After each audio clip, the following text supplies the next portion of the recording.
Hi everybody, and welcome to another installment of MegoMuseum's Vintage Mego. Today's topic is Planet of the Apes, one of my favorite toy lines to talk about, and I thought we would go right to the beginning and talk about how this line manifested itself at Mego, origins of Mego's Apes. So let's give you a little bit of backstory. When the original Planet of the Apes film debuted in 1968, it really didn't have any kind of merchandising. There was no tie-ins, no end caps of dolls and that sort of thing. The only merchandise available were like novelizations and soundtracks and some trading cards. That was it. The reason for this is films were considered a risky venture for toy makers. And ironically, this was cemented the previous year by a film called Dr. Dolittle, which was a massive flop by producer Arthur P. Jacobs, the same man who produced Apes, and it soaked many a licensor with unsold product. I actually read this in a vintage toy industry book that said that Dr. Dolittle was the example they used for not merchandising movies. It wouldn't be until the Planet of the Apes movie franchise breathed its final breath that there would be merchandise. High television ratings for the earlier films indicated that there was merchandising gold in the apes. The high ratings also inspired CBS television to commission a weekly Apes television series for the fall of 1974, and that's when Fox really began an all-out blitz with the toy, garment, and hobby industry for the apes. Darr Models, a company formed by former Aurora employees, was one of the first people on the scene with a series of plastic kits based on the Apes license. This caught the attention of a young toy executive named Vincent Baera, who noticed the kits selling well at his local hobby shop. Baera was a fan of the Planet of the Apes series, and he mentioned it favorably at the company he worked at, Mego. Around that same time, Mego's president, Marty Abrams, you've probably heard of him, would take his son Ken to an Apes marathon. This was the 5-film marathon we've all heard of. So when Baera made his pitch for the license to Abrams and Neil Kublin, Marty Abrams already knew the power the property had on children. It made for an easy decision. When I interviewed Vincent Baera, he said he threw a lot of ideas at Kublin and Abrams, and he said that their power was to be able to separate the rocks from the jewels, and Apes was a jewel. In my interview with Baera, he did mention that in his initial pitch to the Apes concept, he had recreated the scene where Charlton Heston is pulled up by the net and says, take your hands off me, you damn dirty ape. He actually built a mechanism that would later resurface in a Mego toy, the aforementioned, and there is a video on this, Forbidden Zone trap.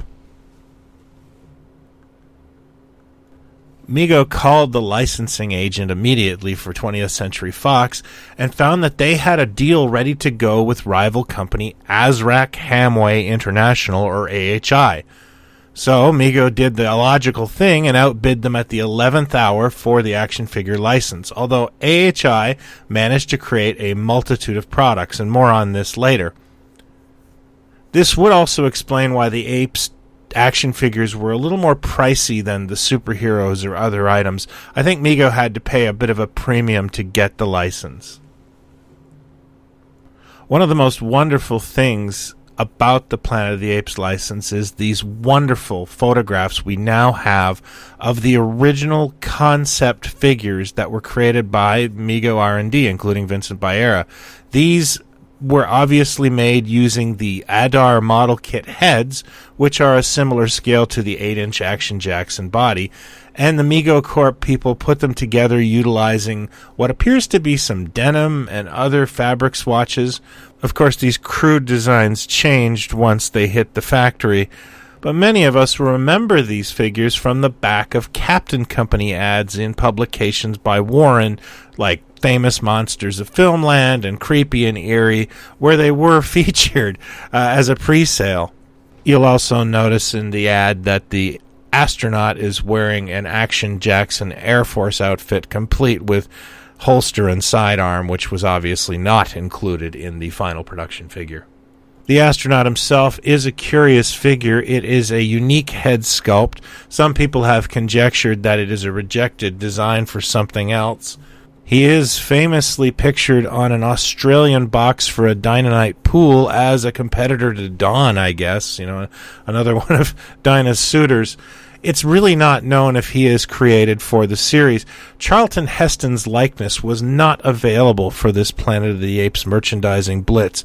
It's most obvious in the Marvel Comics and Power Records adaptations of the films. This guy looks nothing like Taylor. I'm very happy to say that these prototypes do still exist. They are in a private collection.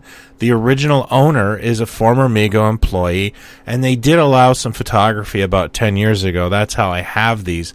They are not for sale, and it's just great that they shared them with the world, and we're really grateful at the MegoMuseum for them. Apes, of course, was a massive success for Mego, with over 1 million figures sold in a very brief time. To commemorate this, Marty Abrams commissioned a solid gold Cornelius head, which is also still in a private collection somewhere. We'll be doing a lot more on the Mego Planet of the Apes line as Vintage Mego continues, but I really wanted to tell this story of how it began because I find it particularly interesting and fascinating. Please let me know your thoughts on the Mego Planet of the Apes line, your favorite toys, in the comments below, or you can hit me up on Twitter at MegoMuseum. We have a thriving forum at MegoMuseum.com where we discuss all things Vintage Mego, and you can hit us up on Facebook. Yes, we're on Facebook with our group Megomania. Thanks for watching as always. I hope you'll hit like and subscribe. Until next time, take care and have fun.